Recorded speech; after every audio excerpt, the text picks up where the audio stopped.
विधवा ने अपनी प्यास साधु के साथ बुझाई। यह कहानी एक साधु और विधवा औरत की है।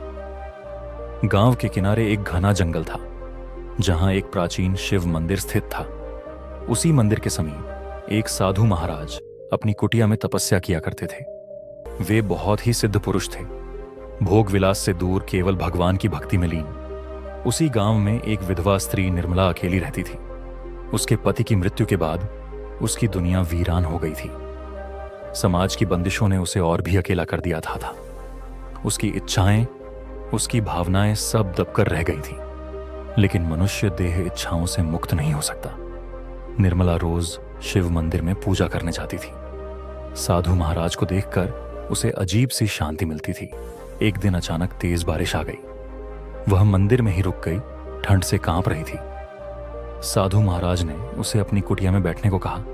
कुटिया के अंदर धूप जल रही थी, जिससे माहौल और भी सुरभित हो गया था। निर्मला भीग चुकी थी, उसके वस्त्र शरीर से चिपक गए थे। साधु महाराज ने जब उसे देखा तो पहली बार उनका ध्यान उसके सौंदर्य की डर गया। वे वर्षों से संयम में थे, लेकिन आज उनका मन विचलित होने लगा। निर्मला भी एक स्त्री थी और वर्षों से अकेली थी। उसकी भी भावनाएं जाग उठी। साधु और निर्मला की आंखें मिली और एक अजीब सा आकर्षण दोनों के बीच पनपने लगा। साधु ने अपनी आंखें बंद कर ली, मन को शांत करने का प्रयास किया, लेकिन शरीर पर नियंत्रण कर पाना कठिन हो गया था। निर्मला ने धीमे स्वर में कहा, महाराज, क्या भक्ति में प्रेम नहीं हो सकता? क्या शरीर की प्यास भी आत्मा की यात्रा का हिस्सा नहीं?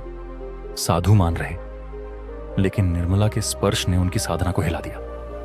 वह क्षण उनके लिए परीक्षा की घड़ी थी। बारिश रुक चुकी थी, सूरज उग चुका था। निर्मला मंदिर की ओर बढ़ रही थी। निर्मला के कदम भारी थे। मंदिर की सीढ़ियों से उतरते हुए उसके भीतर एक अजीब सी हलचल थी। बीती रात जो हुआ वह उसका सपना था या हकीकत? उसने साधु महाराज की आंख में एक अनकही बेचैनी देखी थी और खुद उसके मन में भी एक अनजानी तृप्ति थी।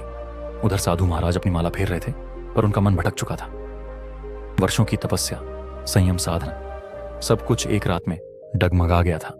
उन्हें निर्मला की आंखों में जो सवाल दिखे थे वे अब भी उनका पीछा कर रहे थे। अगले दिन निर्मला फिर मंदिर आई। वह साधु को देखती रही, लेकिन कुछ कह ना सकी। साधु भी अपनी साधना में डूबे रहे, पर वे भी जानते थे कि उनके भीतर कुछ बदल गया था।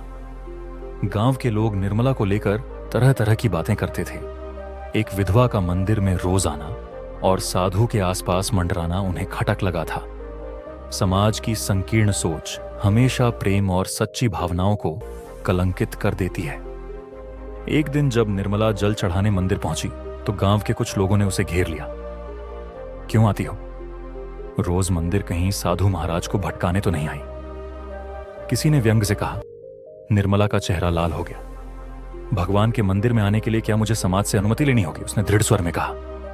तभी साधु महाराज ने अपनी कुटिया से बाहर आकर सबको शांत किया। सच्चे भक्ति मार्ग में कोई बंधन नहीं होते।